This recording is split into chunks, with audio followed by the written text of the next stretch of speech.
Hello, Feminine Roadmappers. Welcome back to Feminine Roadmap Podcast, the podcast that helps you navigate the challenges and the changes of midlife and empowers you to live a more vibrant second half. If you find yourself today on YouTube, please remember to subscribe and ring that bell. And if you're on a podcast platform, please subscribe, rate, and share this conversation. Today, we're going to be talking about midlife dating for our Valentine's episode. My guest shows women over 50 how to feel joyful and confident and empowered in the dating world. Her mission is to help women over 50 to stop struggling with dating and instead find themselves a quality man. My guest today is Lisa Copeland. She's an author, speaker, love coach, and dating expert. Lisa, thank you so much for being on my show today. Oh, Gina, thank you for having me here. I'm so happy to be here. And we so match with our Valentine's Day color. I know. Look at us. We went all out. Yes, considering we live on opposite ends of the country, it's pretty good how we did this. I consider this confirmation that we're on the right track with this conversation. I've never matched a guest before. I never matched a host before. We're on to something new and special here for Valentine's, and I would love to hear more about you, Lisa, and why this mission is so important to you.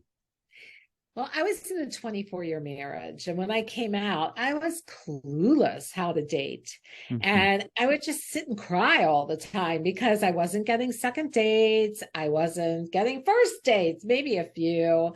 I didn't really understand men at the time. And it was just at the time online dating was coming around, and it was kind of like, well, I'm dating online. You know, it's almost a little bit of embarrassment that you were online. And I was just clueless and powerless. I gave away my power everywhere, and it for sure was not fun. And I did end up in a second marriage that was very short-lived. And as he was leaving, he said, you don't know how to let a man be a man. And I'd heard that in a short relationship between husbands as well. And I thought, I always got along with men. What are they talking about? But they were right. In a romantic relationship, I was not letting men be men. And that's what led me on this path of, this must be the secret to me, part of the secret to being a lot happier out there dating, getting men the way they're supposed to be gotten. Wow, that is interesting. So what did they mean? If somebody else is hearing this advice, if you will, or this constructive criticism, what did that exactly mean to them? Well, they were right. In my first marriage, I was very powerful. We had I would say 1950s defined roles. He brought home the money. I raised the kids and did everything in the house. So I was pretty powerful. I didn't have to ask anyone their opinion about what we were doing. I just did it, really, as that's what it was. So in some ways, I emasculated them not in some, in a lot, because I was like, I am woman, let me roar. And it's a common theme of what we grew up with. I'm going to step on you. I can do it better than you and faster than you. And it's a definite, I'm thinking of how I did it back then, and I can feel that energy. And it is not cooperation energy. It is, I'm going to dominate you energy is what it is. Mm-hmm.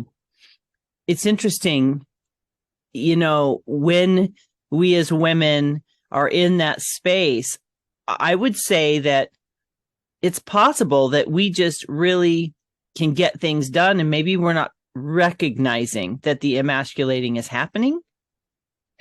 Right.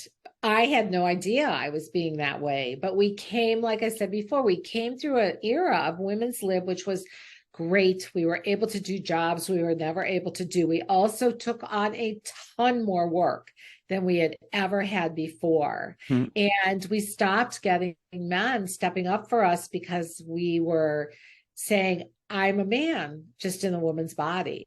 And men don't want to compete with you. That's if you show up with male energy, you're competing against him versus if you show up from a side of, yeah, I do need help. And which is really smart to get because it actually makes you more powerful needing help than stepping on them and moving forward, because you actually train men to stop helping you and to stop doing for you. Mm. A problem. It's interesting. I've actually had that conversation with my adult daughters, when they were a little bit younger, talking about, hey, if a guy wants to hold open a door for you, they're not insulting you. They're being a gentleman, and someone has raised them to treat a woman with deference.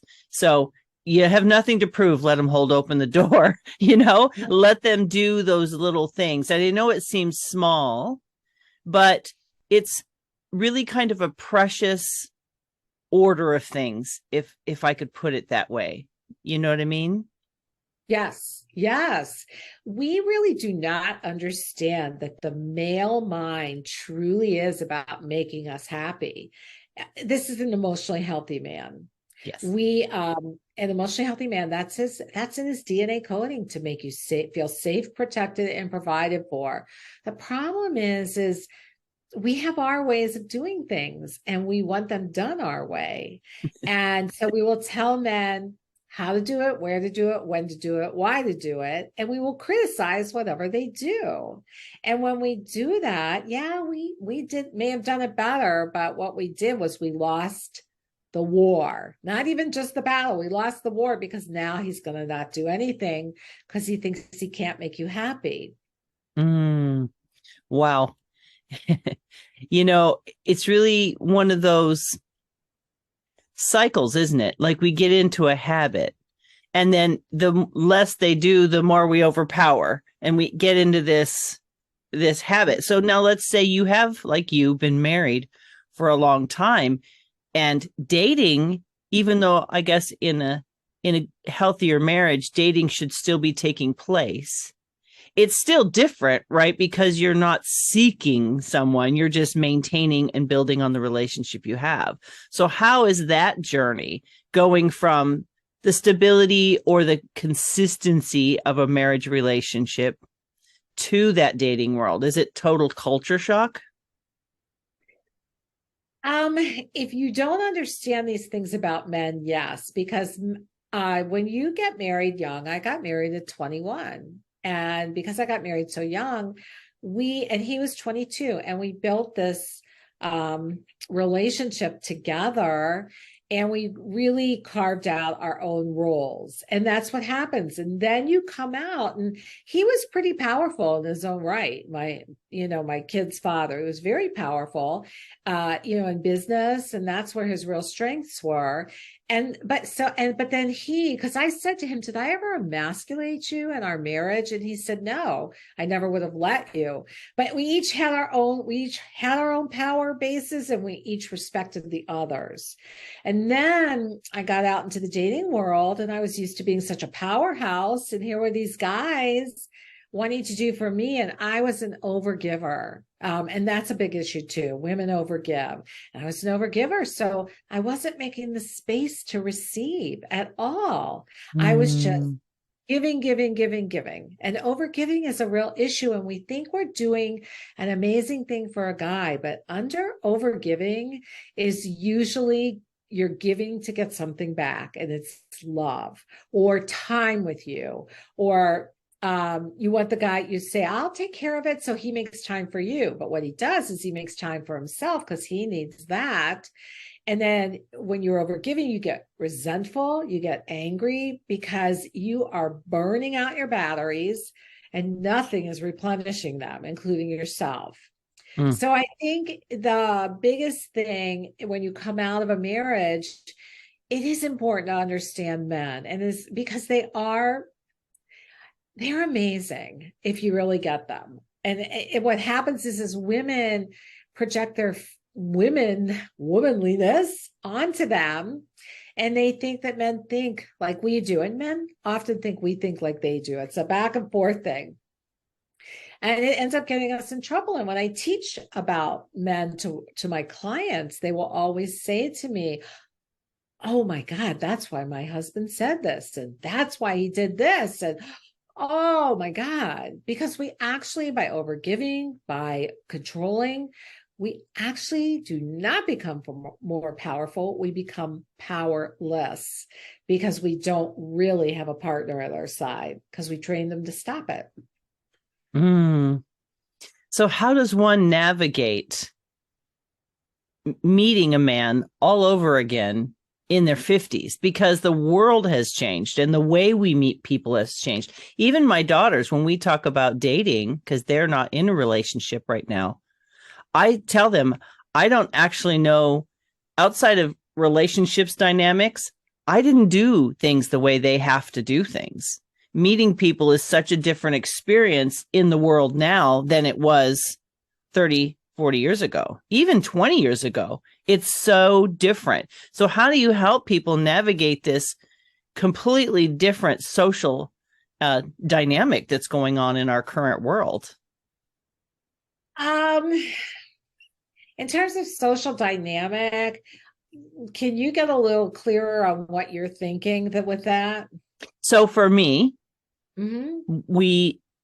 my husband and I, well, we met person to person, but we met in a social setting. I actually dated his best friend first. Yeah. And so he was with us all the time. He had a girlfriend. I was dating his best friend. We became friends, and then the church that we went to, we were in the same college group. Our friend group, everybody kind of gets married. You stay friends in the young married group. And it's like this, we were in a social pool, if you will, where everybody kind of coupled up, got married, grew up together in a very specific social group. Okay, now I get what, yes. So I also met my ex in college as well. And we didn't really date. We sort of fell into relationships because of the social aspect. Now, that is still possible today with meetups, because meetup.com has things like happy hour or dances or walks in the park. I've had clients meet men in all three of those venues. And you are just hanging out week after week after week, and you get to know someone that way. You can also get to know people in real life by just going places. We have a tendency to stay in this small radius, and then we kind of look at our phone, like if we're in line, we're like this into our phones. It's the culture today.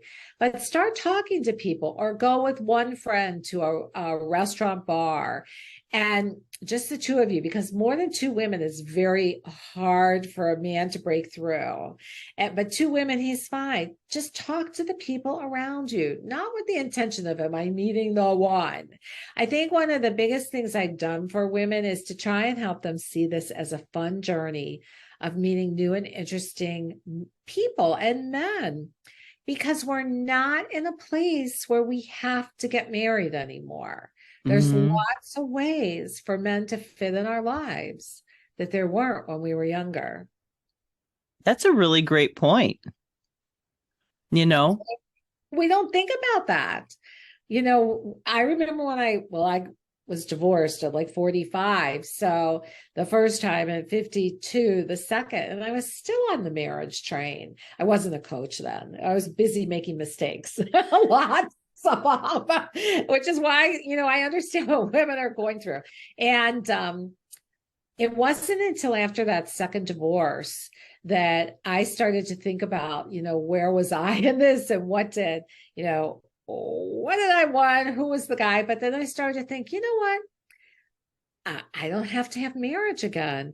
I could have a friend, a boyfriend, a long-term committed relationship living together, a long-term committed relationship living apart, or marriage. So I always tell my clients, the one relationship I'm not so keen about is friends with benefits, because friends with benefits, women get hurt because of the bonding hormone oxytocin being released when we have sex. And a man can, we will feel bonded up to 3 weeks, and a man can feel bonded about 30 to 45 minutes. It's why he could have sex in the morning with someone and sex at night with someone else. So what happens is when we're in friends with benefits, we start bonding with this guy. And even though we've said this is a friends with benefits relationship, our hearts start connecting, and we think that his heart is connecting too, but it's not. He one day comes in and says, I met my person, and the female is devastated because she's fallen in love with him. It's why it's not one I really recommend doing, but you can. I mean, you can, but just stay aware that you can get really hurt.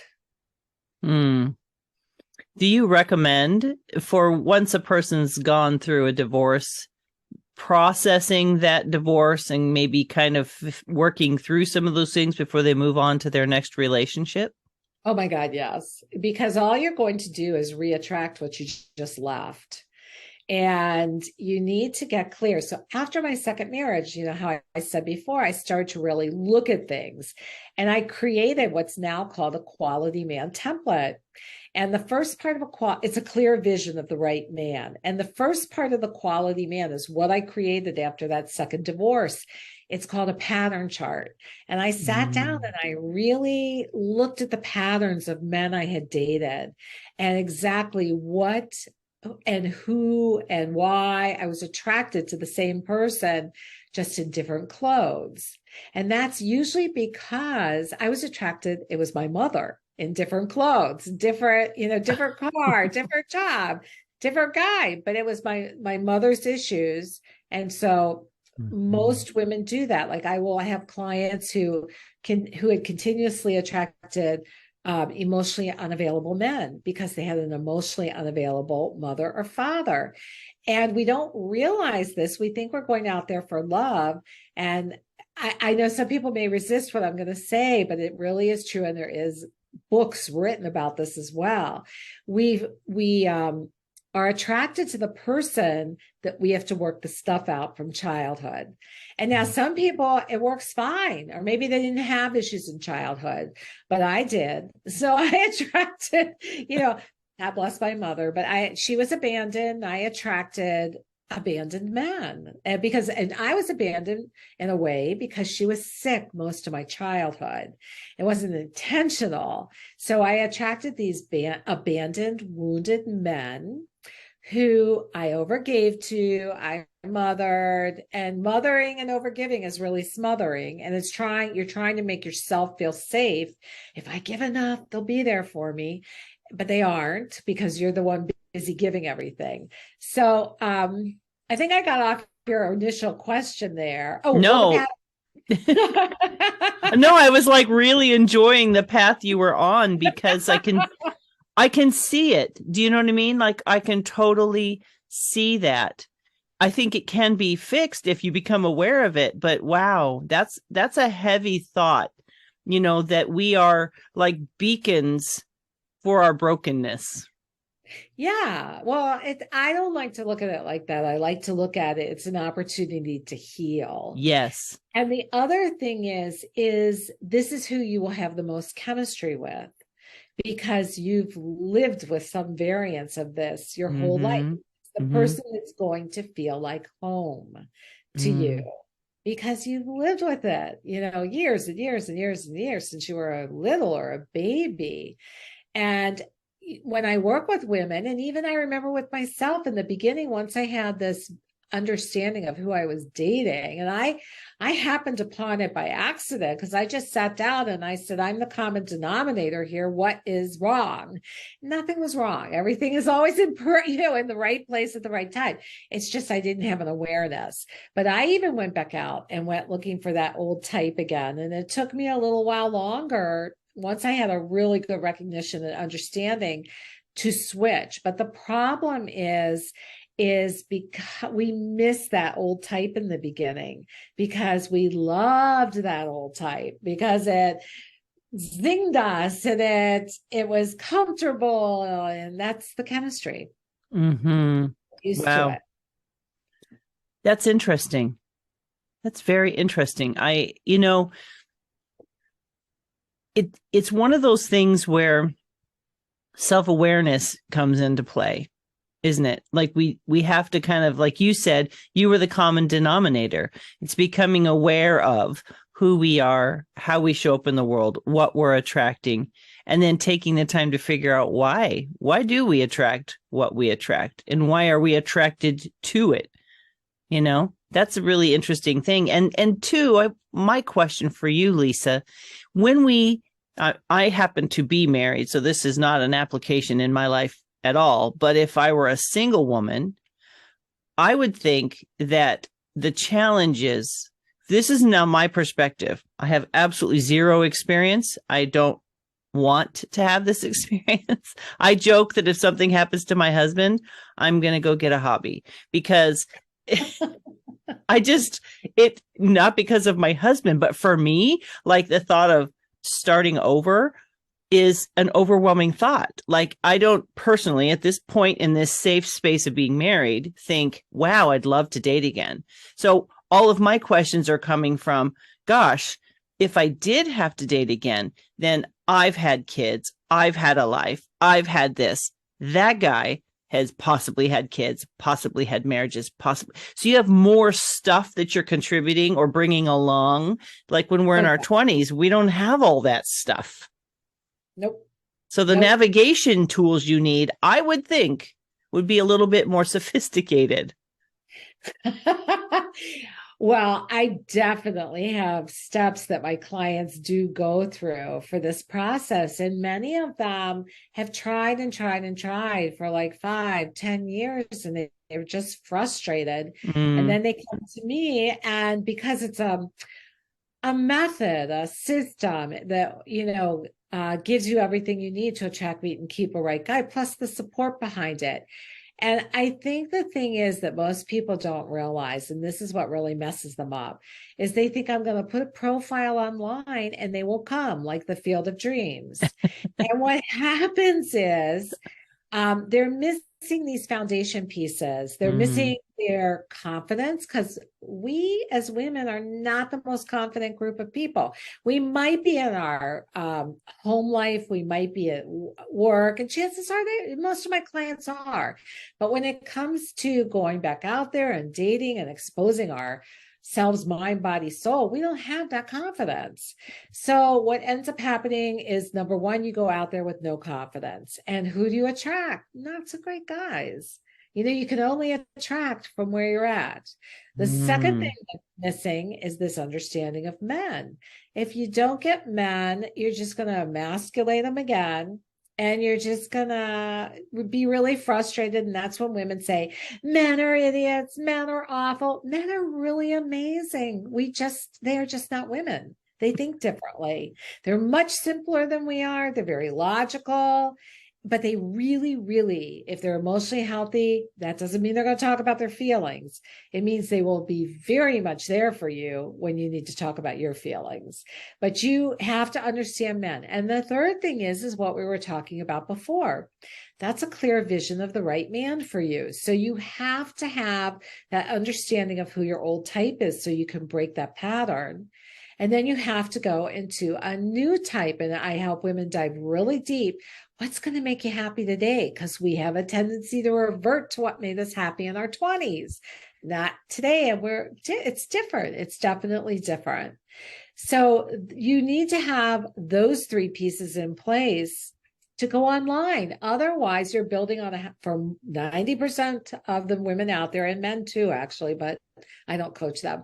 You're building on a house of cards. And that is why women quit. That's why they say, I have a full life. I'm just going to make that okay. But then when I hear them, when we talk, they know that something's missing. They feel it in their heart. Like there's this emptiness there.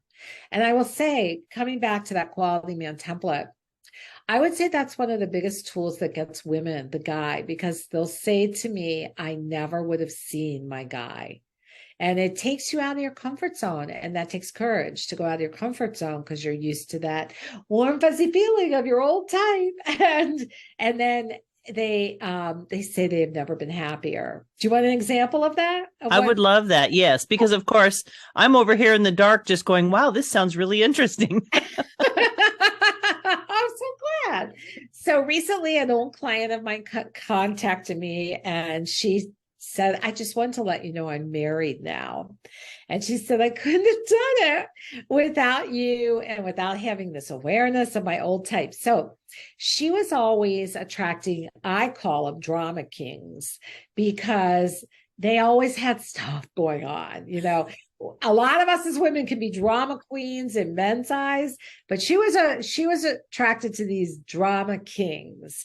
And along came this guy, so nice, so good to her, only wanted to make her happy, and she thought he was boring.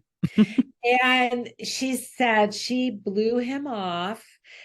Even though he had everything on her quality man template, she craved that drama out of nowhere. And so then he started to pursue her.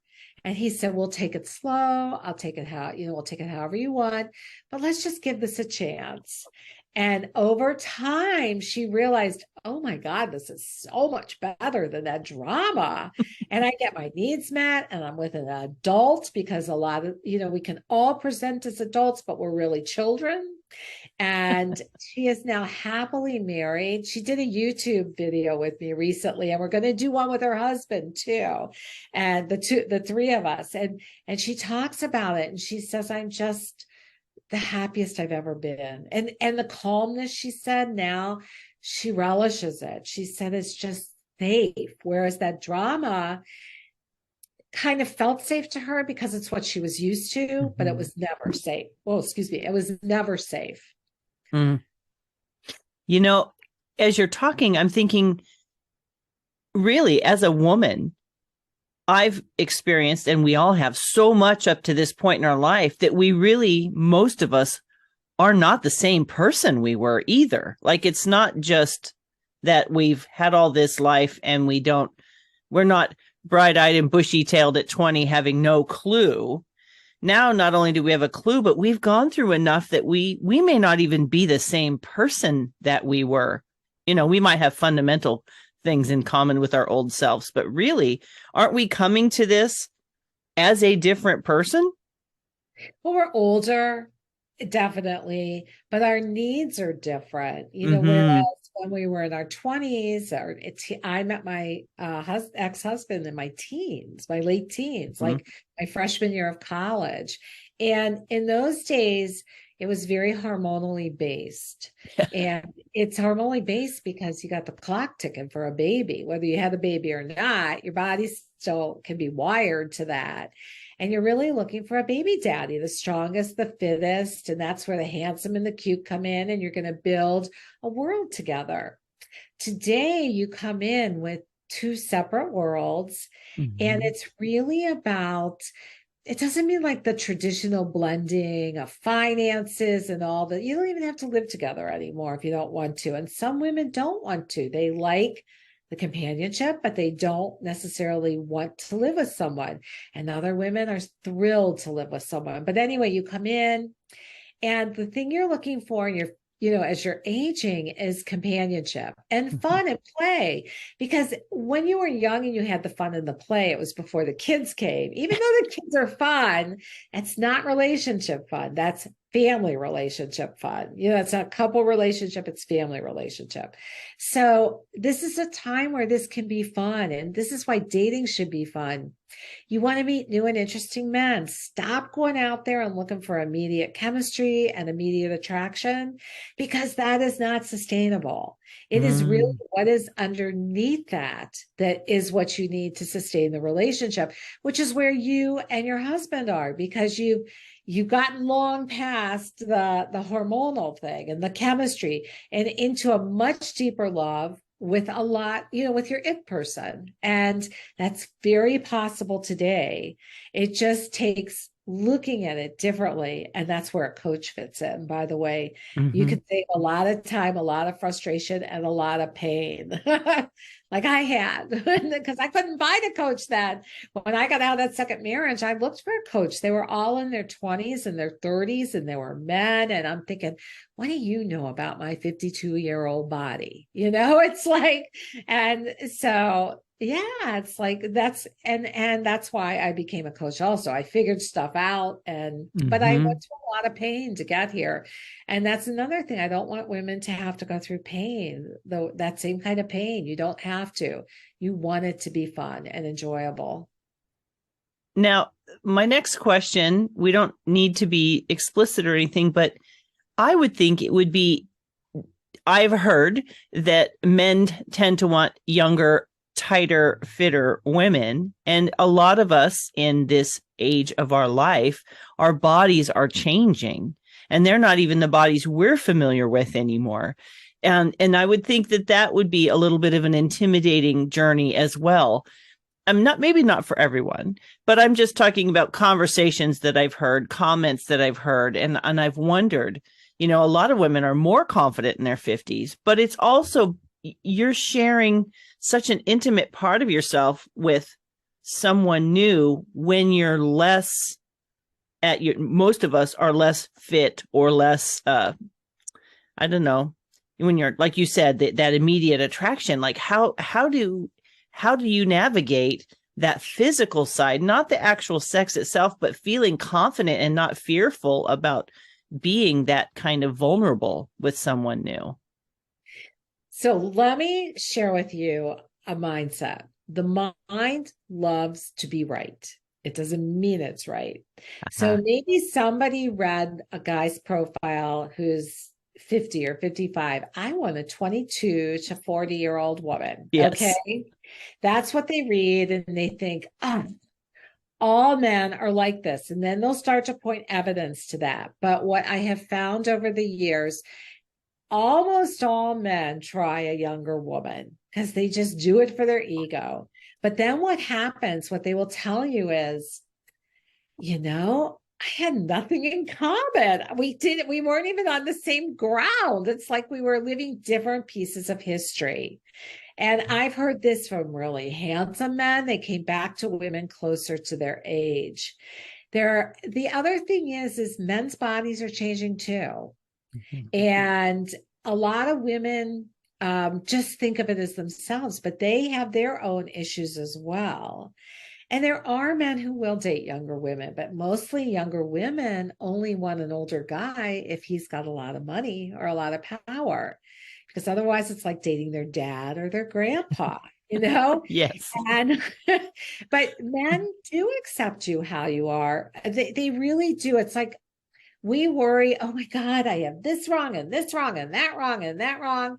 And men don't pick you apart that way. They either like you how you are or they don't.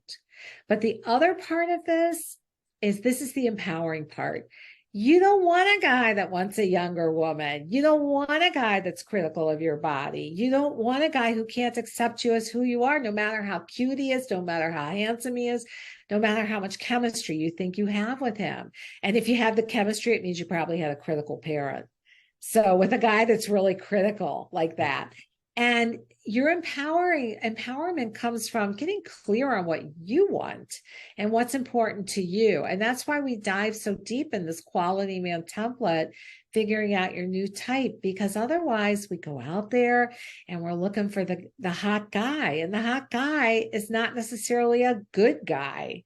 He's, a lot of women want him, and he can be very nasty to women because of that, because of his power. And so it's really honing in to yourself and realizing your Mhm. value and realizing what you want, and tossing off people that don't accept you for who you are, which is hard for us because as women, want everyone to love us, but no, they don't. Big hot news flash there. And if they don't, one of the ways you want to look at it so it's not so heartbreaking, it's not that they don't like you. It's really that you just don't fit who they want. We don't turn that around to ourselves and go, we knock men out all the time because they don't fit who we think they want, or who we want. Sorry. We don't. No, I'm going to turn that around. They don't fit who we want.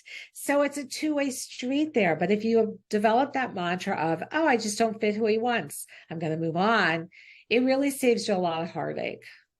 Mm. And it's true. It's true. He's not personally rejecting you. That's a powerful shift.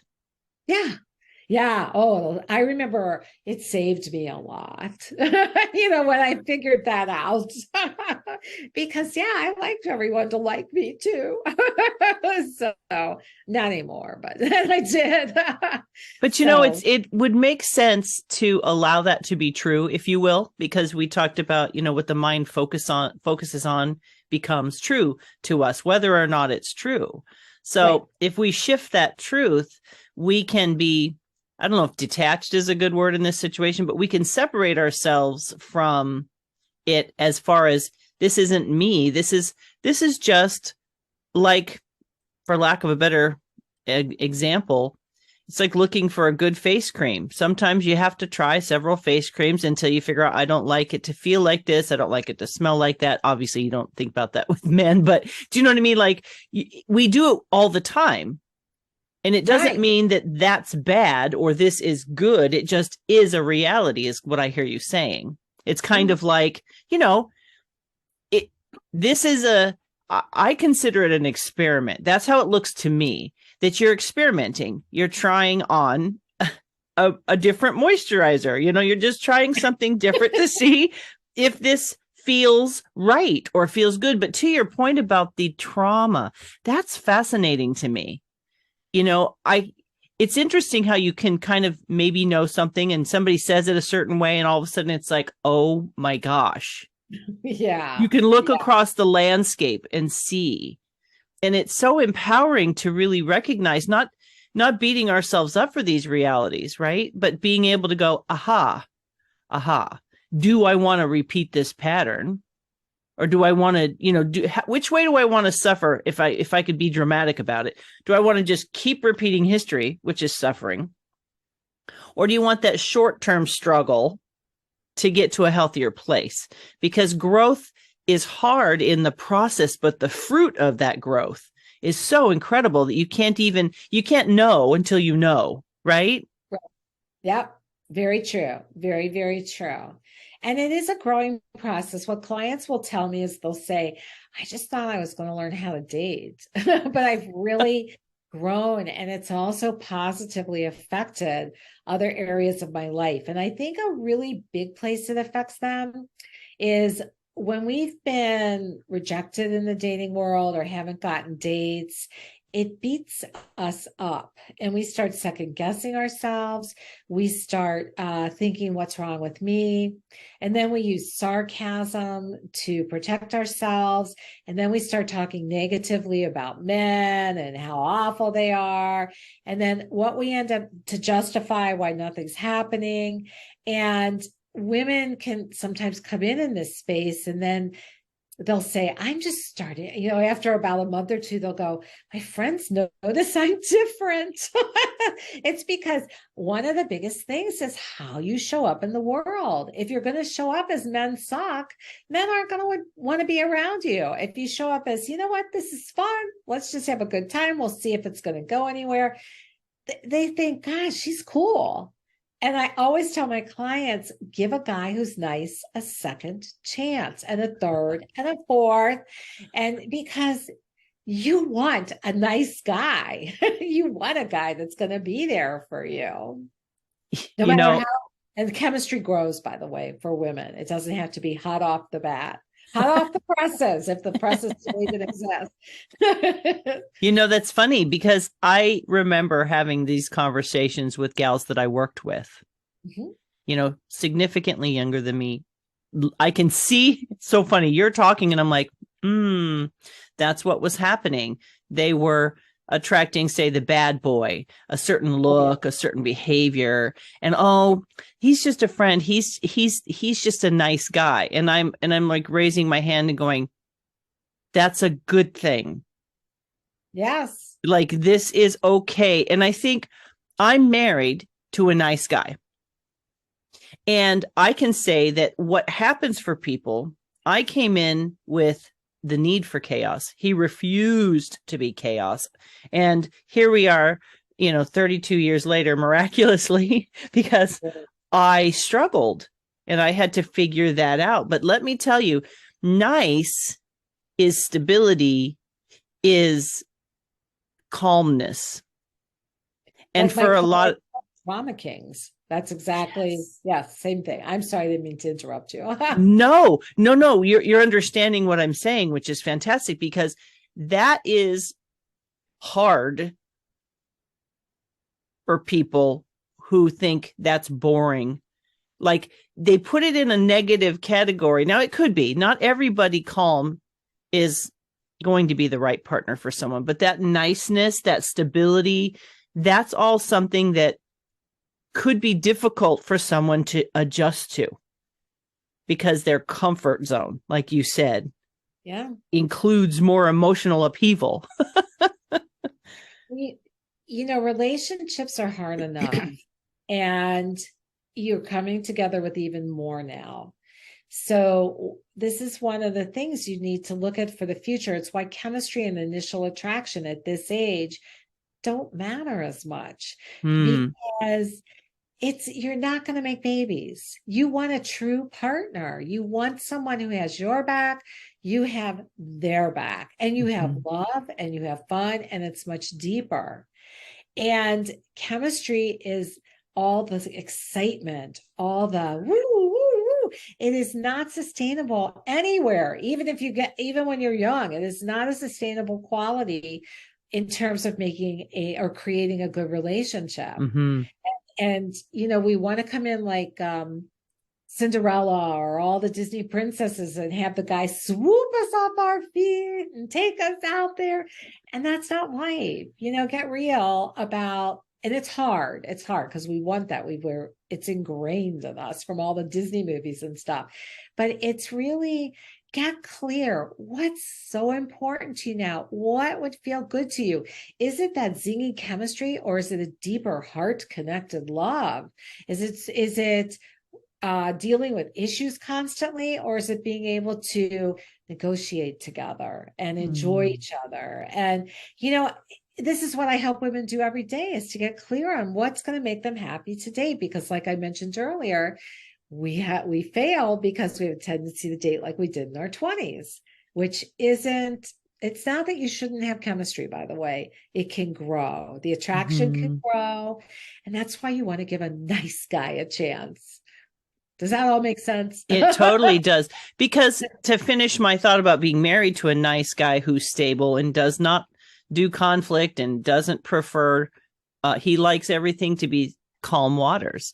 And it's not like he's in denial. We do work through whatever comes up, but that stability does lead to what you were saying, that partnership, that kind of deep, enduring kind of relationship. And for me, of course, it's been built over time.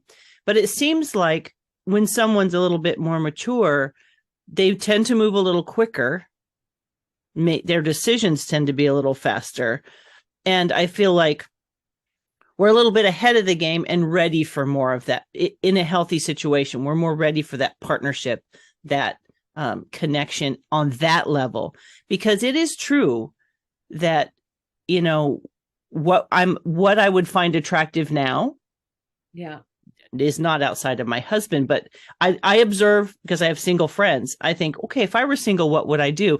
It really is an interesting thought, because you do look at life differently and you have different needs. And so it's really a fantastic idea to have someone like you come in and help kind of put those perspective glasses on, to get the kind of fix their eyesight so that they're looking for the right time and the right place and the right person for who they are now. And like you said, healing is such an important part of everything that we do. I'm just a huge fan of that.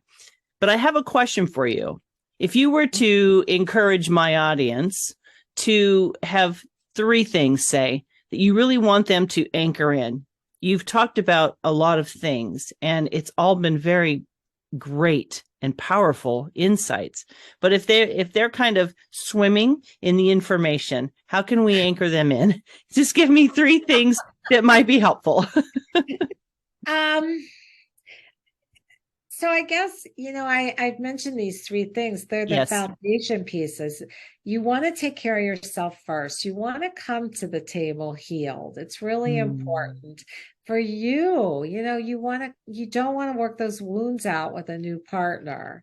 You want to have them worked out already. So, and you want to feel good about yourself because you can only attract from where you're at, which means loving your body with cellulite and boobs that are down and arms that are jiggly, because guys don't go with most guys. Yes, there will always be men. And you're in California. So, and I'm in the Midwest, but I have a lot of California clients, a lot of East Coast clients too. And men our age do like women our age. It's our stuff. So come in with that confidence. That is so important because you can only attract from where you're at. Take the time to learn and understand men. It will change your life. It's like magic, and it makes it so much easier. And you can get your needs back because you don't want to have to get into this constant nagging because that turns them off. And when you understand how to trigger what I call the hero response in a man, he's going to step up. Then I'm going to give you 4 things. Then get clarity on who you want. Get real clear on your old type, real clear on what's going to make you happy today, because that's going to open the possibilities to new men. And the 4th is go online. Online's the best place to meet men because 90% or even higher are single. They're single. They're not, there's no other place. It's not like college where everyone was single. It's no other place you're going to meet so many single men. Also, get out there, go to places and go to meetups, go to restaurants, go to activities where men might be. But don't go with the intention of, maybe I'll meet the one today. Go with the intention of, I'm going to have fun. I'm going to meet some new and interesting people. And I get to figure out if there's anyone I'm interested in to fit in my life somewhere. Could even be a girlfriend, a new girlfriend. We can't really have enough friends. So, and if with these 4 things, those are the things that are going to give you the foundation for being able to go out there and date, to know and to get clear. Yeah, just those are the 4 things. Well, yeah. and that's why I need to ask you the next question. How can people get a hold of you if they need more information? Oh, great. Well, so the name of my website is called findaqualityman.com. And you can reach out to me on there. I also have a free gift for your listeners and viewers, and it's called the 5 Little Known Secrets for Finding a Quality Man. And I think you're going to put a link somewhere for that. Yes. And so you'll be able to get that. Or you can write to me at lisa@findaqualityman.com. And I really do love supporting women. When I get emails from women or calls from women saying, oh my God, I've met my guy, or I just hear, oh my God, I'm a different person than I was, whether they're with the guy or not. It's just because they're happier. And it is really good to get happy being single. It'll make you even better in a relationship because then you're not dependent on someone. You're to provide that happiness. You want to be happy first. Maybe that's the big one. You want to be happy first going out there. Yes. Wow. Lisa, I want to thank you so much for coming on the show today and sharing so transparently your own journey and sharing these really life-changing strategies for people and just for showing up in the world from your own pain in a way that's going to help other people navigate what can be a difficult journey and turning it into something that's more of an adventure and joyful and confident. And the way that you give those gifts to women and what you do is just incredible. Thank you so much. Thank you for having me here. It was so much fun talking with you, Gina. It was. I think we could have kept going, but we've got to give people a chance to get to know you and reach out on their own. All right. Friends, today, if you find us on YouTube, Lisa was talking about her website and her free gift. Just look down below. I'm going to have those links for you down in the description. Please don't forget to ring that bell so you don't miss any more of these wonderful conversations. If you happen to be driving or walking and listening to this podcast, you can head over to www.feminineroadmap.com/episode 306. And in the show notes, I will have the exact same links for you there. So either way, you'll be able to find what you need from Lisa. And Lisa, to remind you, this is Lisa Copeland. She's an author, speaker, love coach, and dating expert. And she is sharing her own journey with us so that you, as a single woman, can actually find in this season of your life a partner, a friend, a companion, whatever it is you're looking for. It is completely possible. And how joyful and hopeful is it to know that where you are in your life and who you are in your life is someone worth loving, someone worth being loved, and someone worth being in relationship with. And like Lisa said, this is an inside game. So take the time, my friends, to be the best version of yourself, to heal the wounds. You know, love is such a different thing to different people, and there is a way to find the one that's right for you. So thank you for listening with us today. Please take the time to reach out to those resources with Lisa, to even talk to Lisa, and get the support you need so that you can get to that quality man that you're looking for. I want to thank you so much for being with us today. I look forward to sharing more inspirational people, stories, and strategies with you in the weeks to come. Take care, my friends. Bye-bye.